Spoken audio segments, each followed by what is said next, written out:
పొద్దు నుంచి 9 గంటలు ఒకటే క్వశ్చన్, అటు తిప్పడుగుడు ఇటు తిప్పడుగుడు, తిర్ల మరలేసి మరల తిరలేసి అడిగిందే అడిగి ఈడికెళ్ళి ఎట్టి పరిస్థితుల్లో ఫార్ములా ఈ రేస్ పోవద్దు అని చెప్పి మొదటి సంవత్సరం విజయవంతంగా నిర్వహించిన తర్వాత రెండో సంవత్సరం కూడా ఈడనే ఉండాలి అని చెప్పి ప్రభుత్వ పరంగా విధానపరమైన నిర్ణయం తీసుకున్నాము.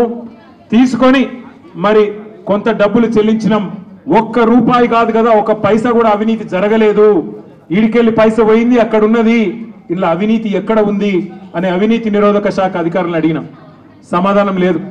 ఫైల్ ఇటు పోయిందా, ఇటుకెళ్ళి పోయిందా, నువ్వు కుడి చేపులకి వెళ్ళి ఇచ్చినావు పైసలు, ఎడమ చేపులకి వెళ్ళి ఇచ్చినావు పైసలు అని చెప్పి పనికిమాలిన ప్రశ్నలు తప్ప ఏది కాదు. వీళ్ళతోని ఏం చేయరాదు. పరిపాలన చేత కాదు. ప్రజలకిచ్చిన హామీలు నెరవేర్చే దమ్ము లేదు. అందుకే ఇవాళ తప్పించుకునే ప్రయత్నం చేస్తా ఉన్నారు.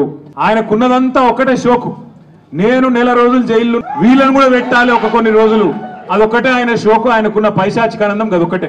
తప్పు చేయలేదు, తలదించుకునే పని ఎంత మాత్రం చేయలేదు.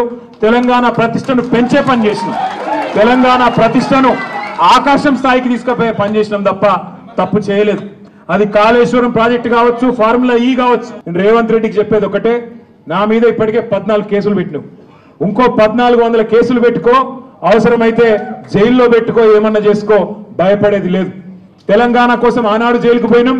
ఇవాళ అవసరమైతే తెలంగాణ ప్రతిష్టను పెంచడానికి తీసుకున్న ఒక నిర్ణయం వల్ల మళ్ళీ జైలుకు పోవాల్సి వస్తే కూడా భయపడేటోడు ఎవడు లేడు.